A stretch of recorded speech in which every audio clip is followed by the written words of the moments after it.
বাতাস তোমার সাজানো বাগানের প্রত্যেকটা বৃক্ষকে শিকড় উৎপাটন করে দেবে। তুমি যদি ভুলে যাও তাহলে ভাগবতের আসরে এসে জানো, আবার চেতনা নিয়ে যাও, তোমাকে মরতে হবে, আর কদিন বাঁচবে তুমি? মনুষ্য জীবনে গীতার থেকেও ভাগবতের এই প্রশ্নটা অতীব জরুরি কলিহত মানুষের জন্য। এজন্যই জরুরি কারণ ভাগবত সর্বপ্রথমেই আমাদেরকে আবেগে আঘাত করলেন, বললেন তোমার মৃত্যু একদিন হয়ে যাবে।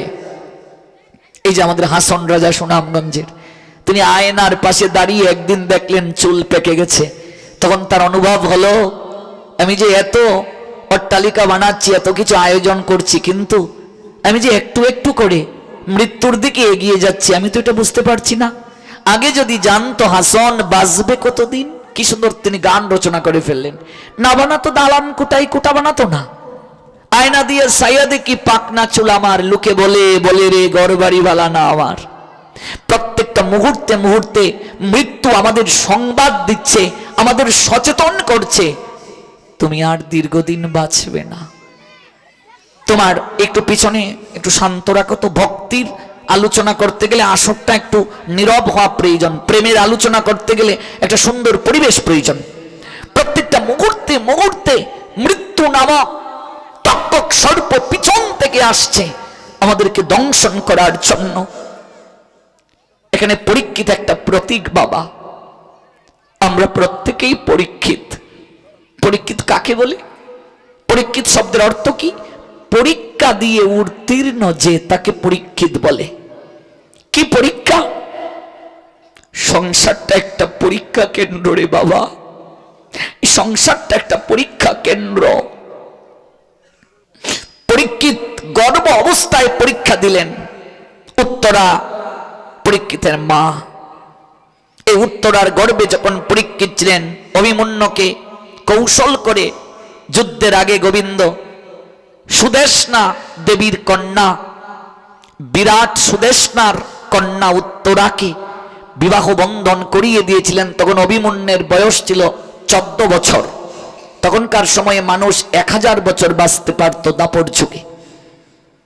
দ্রৌপদীর মনে প্রশ্ন জেগেছিল, বড় ছেলেটাই তো রাজা হয় গোবিন্দ, তাহলে আমার ছেলে, তাকে বিয়ের ব্যবস্থা না করিয়ে তুমি পরীক্ষিতের বিয়ে নিয়ে, তো এই অভিমন্যুর বিয়ে নিয়ে তো ভাবছো কেন? আমার পুত্রটাই তো রাজা হবে, অভিমন্যুর বিয়ে নিয়ে তুমি এত ভাবছো কেন? তাহলে এই যুদ্ধের ফলাফলটা কি?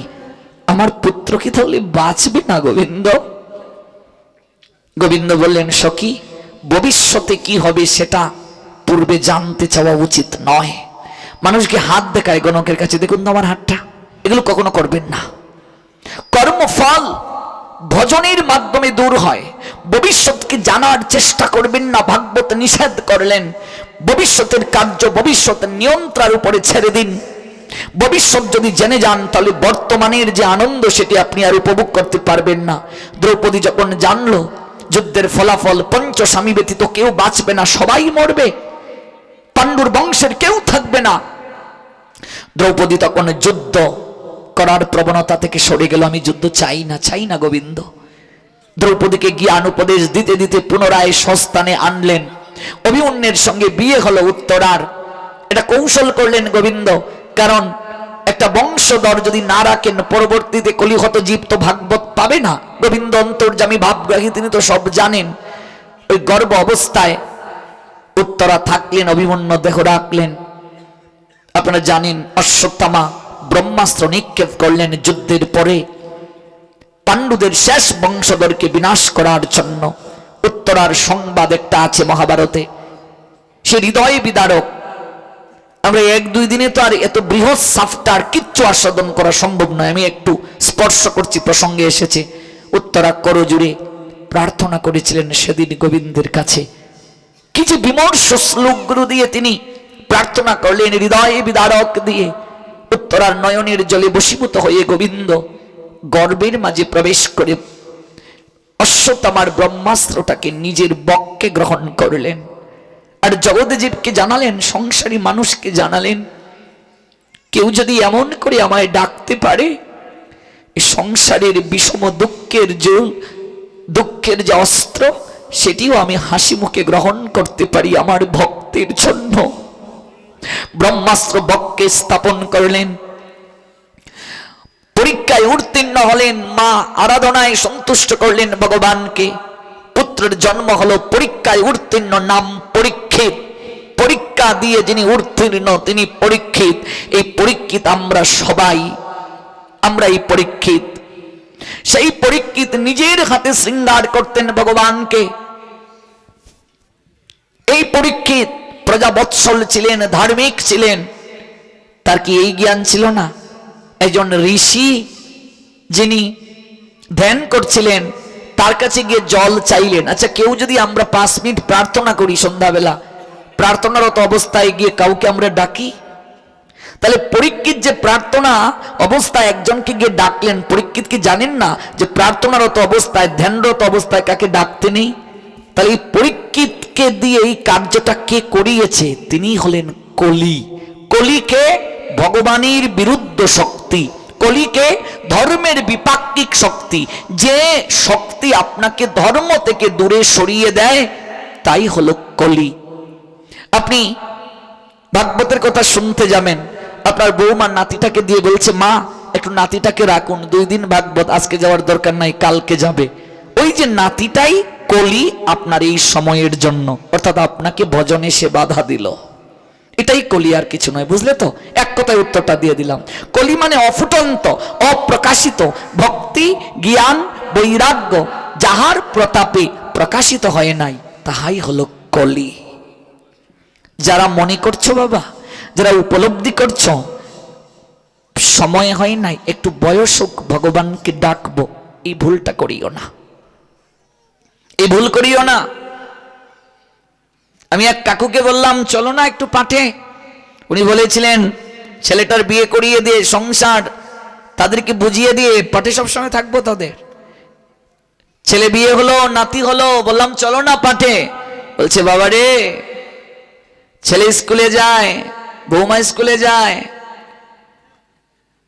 তোমার কাকিমা রান্না করে বৌমাকে স্কুলে পাঠান, আর আমরা হলাম এখন পাহারাদার, বাচ্চাকে রাখতে হয়, নাতিকে রাখতে হয়, নাতিকে ছাড়া এক পাও কোথায় যাওয়া যায় না, আরেকজনকে আমি স্কুলে নিয়ে যাই। আমরা হলাম এখন কুকুর আর কুকুরি। বুঝলে? বুঝলে মা?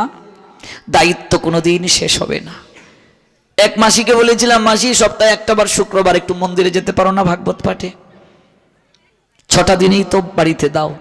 বললো ছেলেটাকে বিয়ে করিয়ে বউটাকে সংসার বুঝিয়ে একটু দায়িত্ব শেষ করি, তারপরে একদিন ভাগবত মিস করব না। ফাল্গুনের ছেলে বিয়ে দিল, জ্যৈষ্ঠে আবার দেখা। কি গো মাসিমা, পাঠাও না কেন 2 ঘন্টা সময়? বলো, বাবা রে, ইচ্ছে ছিল শাশুড়ি হব, কলিযুগ রে বাবা, নতুন বউ হয়ে গেলাম। সারা বাংলায় ঘুরে দেখি রে মা, 100 পরিবারের মাঝে 99টা মা ছেলে বিয়ে করিয়ে শাশুড়ি হয় না, এখন নতুন বউ হয়। তুমি সাধু সঙ্গ করবে না? কি করে ভাবলে? মৃত্যুর আগেও দায়িত্ব শেষ হবে না, কর্তব্য শেষ হবে না। এই জন্য সময় থাকতে দায়িত্বের পাশাপাশি নিজের কর্মটাও করো, নইলে জীবনে কিচ্ছু লাভ হবে না। হিসাবের খাতা দেখবে শূন্য, কিচ্ছু করতে পারোনি। মূর্খ যারা, ওরা যৌবনে ধন উড়ায় আর বৃদ্ধকালে ভিক্ষার থালা নিয়ে রাস্তায় বের হয়। আর বুদ্ধিমান যারা, ওরা যৌবনে ভজন ধন সঞ্চয় করে রাখে, আর বৃদ্ধকালে সেই কৃষ্ণ ভজনের শক্তিতে ভগবানের নাম নিয়ে জগৎ থেকে গোবিন্দের আলোয় গমন করে। যারা বুদ্ধিমান, ওরা ভজন সঞ্চয় করে রাখে, আর মূর্খরা যৌবনে ওরা হেলায় হেলায় দিন কাটায়। যৌবন থাকতেই ভগবানকে ভজন করতে হয়। পরীক্ষিত মৃগয়ায় গেলেন, সেখানে গিয়ে কলির কবলে পতিত হলেন। কলিটা তাকে গ্রাস করলো কি করে? তাদের একটা জাদুঘর ছিল, মিউজিয়াম, যেখানে রাজা জমিদারদের বিভিন্ন পোশাক আদি, তলোয়ার, অস্ত্র আদি থাকে। সেখানে গিয়ে একটা পোশাক হাতে নিলেন। আহা, কি সুন্দর পোশাকটা দেখি। এটা দুর্যোধনের পোশাক ছিল, তিনি তো আর জানেন না। এটা গায়ে পড়ার সঙ্গে সঙ্গেই তার মনে হরিণ শিকারের বাসনা জাগলো। বুঝলে বাবা? এবার যখন তীর ধনুক হাতে নিয়ে ছুটলেন, তখন এগিয়ে দেখলেন ঋষি ধ্যানরত অবস্থায় ডাকলেন জল দেওয়ার কথা, উত্তর দিচ্ছেন না। শমিক ঋষি ধ্যানরত অবস্থায় জল দিচ্ছেন না, বলছেন হ্যাঁ আমার রাজত্বে বসবাস করে আমাকে অবমূল্যায়ন করছো, অপমান করছো তুমি। অহংকার এসে গেল। সঙ্গে সঙ্গে অদূরে একটা মৃত সর্প দেখলেন, তীরটা দিয়ে হাতে নিয়ে গলার মাঝে পিছিয়ে রেখেলেন। তার পুত্র শৃঙ্গী অভিসম্পাদ দিলেন 7 দিনের মাঝে তক্ষক নামক সর্প দংশনে তোমার মৃত্যু যেন হয়।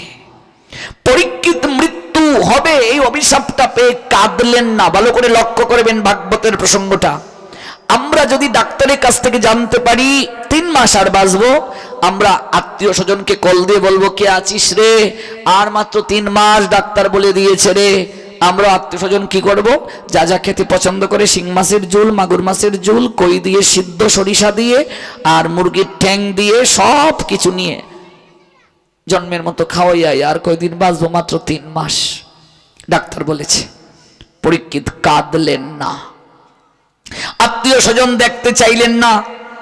সঙ্গে সঙ্গে রাজ পোশাকটাকে আর মুকুটটাকে খুলে নিলেন, বুঝালেন মৃত্যু যেদিন তোমার কাছে আসবে তোমাকে নেয়ার জন্য, সর্বপ্রথম তোমার এই শরীর যা দিয়ে তুমি এতদিন সাজিয়ে রেখেছ, এটাই সর্বপ্রথম তোমার শরীর থেকে খুলে নেবে মৃত্যু। সঙ্গে সঙ্গে একটা ধুতি, একটা গলবস্ত্র, মারে এই বসনটা পড়তে আমরা লজ্জা পাই, এই ধুতি পড়তে লজ্জা পাই আমরা, কিন্তু ভাব